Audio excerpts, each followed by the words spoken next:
Au nom du Père, du Fils et du Saint-Esprit. Amen. Grande joie d'être là avec vous pour cette lecture divina du 5 décembre. Et aujourd'hui, nous sommes déjà le deuxième dimanche du temps de l'Avent. L'Avent, c'est petit, il passe très vite. On ne doit pas relâcher, on doit bien profiter de ce temps de grande grâce. D'accord? Et aussi, je te rappelle de bien préparer ta confession, de pouvoir faire une très bonne confession avant Noël. D'accord? Et aujourd'hui, la première lecture, c'est du livre de Baruch, chapitre 5, à partir du verset 1. Jérusalem, quitte ta robe de tristesse et de misère. Rêvez pour toujours la beauté de la gloire de Dieu. Prends la tunique de la justice de Dieu. Mets sur ta tête le diadème de gloire de l'Éternel. Car Dieu veut montrer ta splendeur partout sous le ciel. Et ton nom sera de par Dieu pour toujours. La paix et la justice et gloire de la piété. Paix de la justice et gloire de la piété. Jérusalem, lève-toi, tiens-toi sur la hauteur et regarde vers l'Orient. Vois tes enfants du couchant, du levant rassemblés, sur l'ordre du Saint, jubilant, car Dieu s'est souvenu, car il t'avait quitté à pied, sous escorte d'ennemis, mais Dieu te le ramène, porté glorieusement comme un trône royal, car Dieu a décidé que soit abaissée toute haute montagne et les collines éternelles, et combler les vallées pour aplanir la terre, pour qu'Israël chemine en sécurité dans la gloire de Dieu. Et les forêts et tous les arbres de senteur feront de l'ombre pour Israël sous l'ordre de Dieu, car Dieu guidera Israël dans la joie, à la lumière de sa gloire, avec la miséricorde et la justice qui viennent de lui. Alors, ici, le Seigneur invite à quitter tristesse et misère. Quitte le deuil. Le Seigneur invite à quitter les robes de tristesse, de mort, de deuil, et de se revêtir de la beauté de la gloire de Dieu. Et le Seigneur dit, prends la tunique de la justice. Le Seigneur veut faire un échange. Nous allons offrir à Dieu nos tristesses, les robes de deuil, de tristesse. Le Seigneur veut nous donner des robes de beauté de la gloire de Dieu et aussi la tunique de la justice de Dieu. Le Seigneur veut faire cela vraiment en chacun de nous. Car Dieu veut montrer ta splendeur partout sous le ciel. Et ton nom sera de par Dieu pour toujours. Ici, paix de la justice et gloire de la piété. Le Seigneur veut nous donner un nom nouveau. Paix de la justice et gloire de la piété. Paix, justice, gloire, piété. Nous devons chercher la paix. Faire la paix avec Dieu, faire la paix avec les autres, faire la paix au-dedans de nous. Justice, avoir des attitudes justes selon Dieu. La justice, c'est de donner aux autres ce qui leur est dû. Donner aux autres ce qui leur est dû. Avoir un cœur juste selon Dieu. La gloire, de glorifier Dieu avec nos vies, nos actions, nos paroles. Et aussi la piété, avoir un cœur de prière, un cœur qui adore Dieu, qui passe tout le temps avec Dieu. Est-ce que tu passes tout le temps avec Dieu? Ou tu vis une vie de prière rapide? Tu fais ta prière, voilà, j'ai prié, bon, c'est fini. Il faut prendre du temps à côté du Seigneur. Pour devenir ami de Dieu, il faut passer du temps avec Dieu. Sinon, tu seras toujours un étrange pour Dieu. Oh, alors Dieu sera un étrange pour toi, parce que tu ne vas pas connaître Dieu.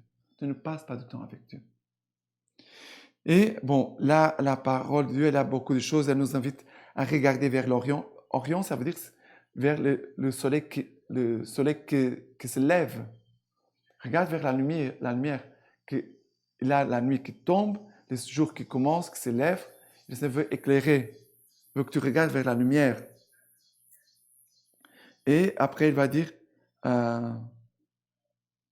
car Dieu a décidé qu'il soit abaissé toute haute montagne et les collines éternelles, et combler les vallées pour aplanir la terre. Le Seigneur veut vraiment abaisser tout orgueil, toute montagne et les collines. Le Seigneur veut faire descendre ton orgueil. Et aussi, les vallées, le Seigneur veut les combler, les remplir. Ça veut dire que Dieu est en train de regarder la vallée et les montagnes. Dieu est en train d'ajuster les choses, l'orgueil qui descend, aussi la vallée, parfois aussi, ça peut être aussi des attitudes d'orgueil, mais le Seigneur veut aplanir les chemins pour que le Seigneur puisse venir à nous. C'est Dieu qui vient à notre rencontre. Ce n'est pas nous qui allons courir derrière Dieu. Dieu vient à notre rencontre. Que Dieu puisse trouver les chemins libres pour avoir accès à chacun de nous. Car Dieu guidera Israël dans la joie à la lumière de sa gloire, avec la miséricorde et la justice qui viennent de lui. Vraiment, le Seigneur veut nous conduire dans la joie vers sa lumière, vers sa gloire. Et aussi nous donner un cœur de miséricorde. D'accord? Maintenant, le psaume d'aujourd'hui, c'est le psaume 126. Quand le Seigneur ramena les captifs de Sion, nous étions comme un rêve. Alors notre bouche s'emplit de rires et nos lèvres des chansons. Alors on disait chez les païens, merveille que fit pour eux le Seigneur, merveille que fit pour nous le Seigneur. Nous étions dans la joie. Ramène, Seigneur, nos captifs, comme taureaux en Négueb. Ceux qui sèment dans les larmes moissonnent en chantant. On s'en va en pleurant, on porte la semence. On s'en vient en chantant, on rapporte ses gerbes. Alors, ce temps l'avant, c'est le temps le Seigneur veut nous enlever de nos captivités, de nos prisons. Le Seigneur veut nous donner une nouvelle liberté. Le Seigneur, quelle est ta prison? Quelle est la prison? C'est ce qui nous empêche de suivre le Seigneur, ce qui nous empêche de le servir, ce qui nous empêche de témoigner d'annoncer Jésus-Christ, ce qui nous empêche de témoigner et d'aimer les autres et de les servir.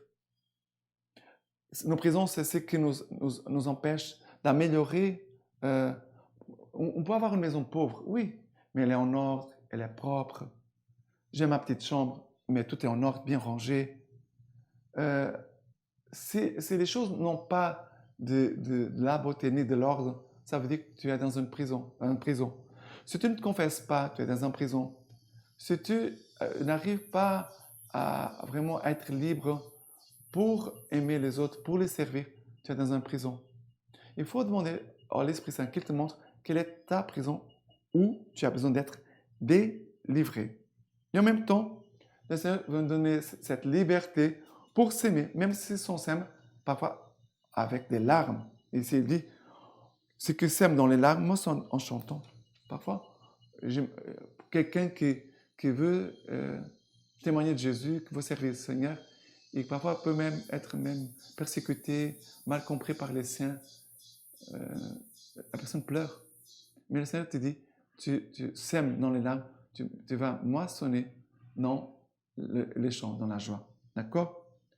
Que nous puissions demander vraiment que l'Esprit Saint nous soutienne et nous aide. D'accord? Maintenant, l'évangile d'aujourd'hui, pardon, la deuxième lecture d'aujourd'hui, c'est Philippiens 1, à partir du verset 4. En tout temps, dans toutes mes prières, pour vous tous, prières que je fais avec joie, car je me rappelle la part que vous avez prise à l'Évangile, depuis les premiers jours jusqu'à maintenant. J'en suis bien sûr, d'ailleurs, c'est lui qui a commencé en vous cette œuvre excellente, en poursuivra l'accomplissement jusqu'au jour du Christ Jésus. Oui, Dieu m'est témoin que je vous aime tous tendrement dans le cœur de Jésus-Christ. Et voici ma prière, que votre charité, croissant toujours de plus en plus, s'épanche en cette vraie science et cet acte affiné, qui vous donneront de discerner ce qui est important et de vous rendre purs et sans reproche pour le jour du Christ dans la pleine maturité de ce fruit de justice que nous portons par Jésus-Christ pour la gloire et la louange de Dieu. Le but, c'est ici, pour la gloire et la louange de Dieu. Ce que tu fais, ce que tu dis, ce que tu vis, que tout soit pour la gloire et la louange de Dieu. Mais Saint Paul ici nous dit, en tout temps, dans toutes mes prières, pour vous tous, prières que j'ai fait avec joie. Paul dit, je prie avec joie. Et je me rappelle de la part que vous avez prise à l'évangile. Ça veut dire, Paul fait mémoire de tous ses frères. Il dit, ça me touche beaucoup, je prie pour vous avec joie. Et je pense toujours à votre service. Je me souviens de votre service dans l'Église et pour les biens des âmes. Cela réjouit le cœur de Paul. Les services rendus à l'Église pour les biens de l'Église, pour les biens des âmes. Et il va dire, c'est lui qui a commencé en vous cette œuvre excellente, on poursuivra l'accomplissement jusqu'au jour de Christ Jésus. C'est l'œuvre que Dieu a commencé en toi, que Dieu puisse l'accomplir jusqu'au bout. C'est vrai que Dieu a commencé une œuvre en chacun de nous.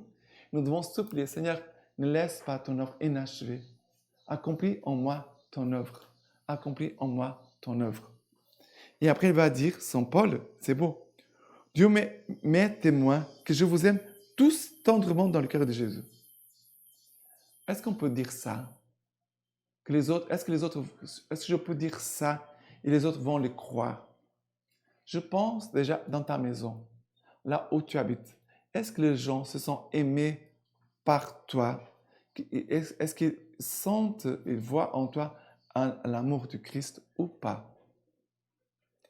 Parce que si les gens ne voient pas l'amour du Christ en nous, ça veut dire que nous sommes dans l'erreur. Hein? On n'est pas dans le bon chemin.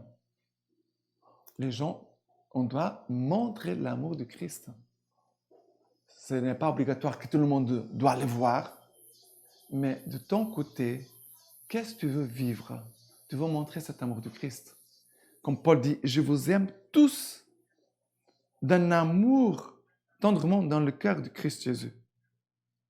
Et après, il va dire une autre chose. Regardez, il aime et il prie. Paul, il aime ses frères à qui il écrit, il les aime vraiment et il prie pour eux. Il va dire, quelle est ma prière pour vous? Quelle est ta prière pour les autres? Quelle est la prière pour les gens qui sont autour de toi? Quelle est ta prière?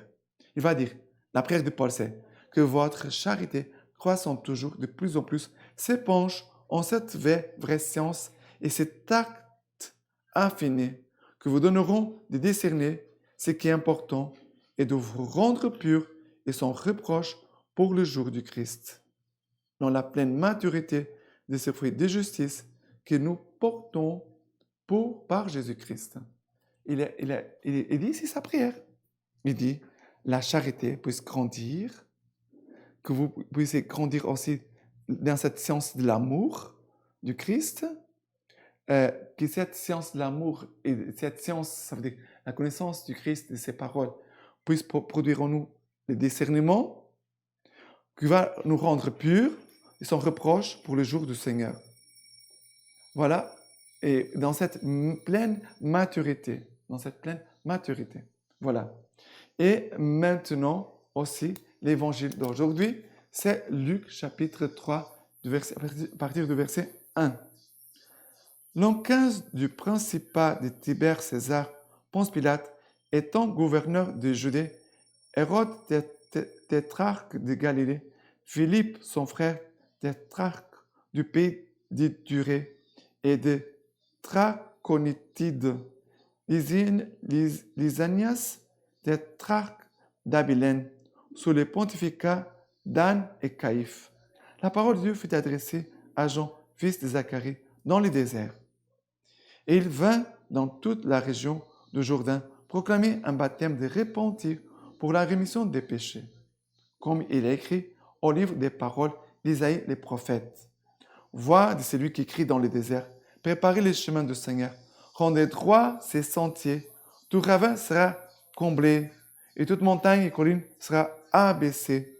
Les passages tortueux deviendront droits, et les chemins rabouteux seront nivelés, et toute chair verra le salut de Dieu.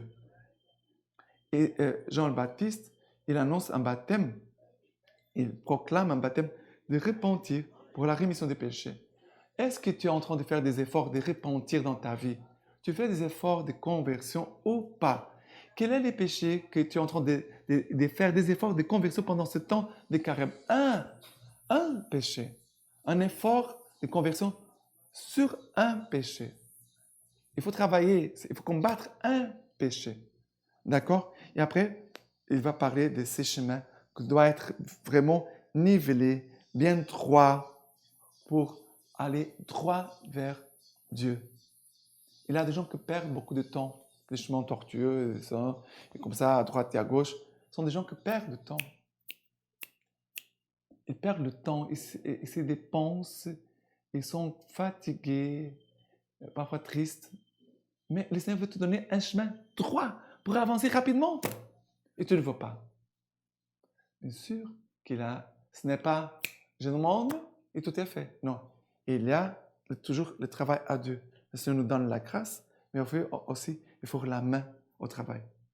Il faut aussi travailler. Chacun doit faire des efforts avec la grâce de Dieu, sous l'action de l'Esprit Saint. OK? Maintenant, la lecture patristique de ce dimanche. Joseph, évêque de Césarée. L'avènement au désert, la bonne nouvelle sur la montagne. Voix de celui qui crie dans le désert, préparez les chemins du Seigneur, rendrez droit les sentiers de notre Dieu. Cette parole montre clairement que les événements prophétisés ne se produiront pas à Jérusalem, mais au désert. C'est là que la gloire du Seigneur apparaîtra et que toute chair aura connaissance du salut de Dieu. Et c'est ce qui s'est accompli réellement et littéralement lorsque Jean-Baptiste proclama dans le désert de Jourdain que le salut de Dieu se manifesterait, car c'est là que le salut de Dieu est apparu. En effet, le Christ avec sa gloire s'est fait connaître à tous.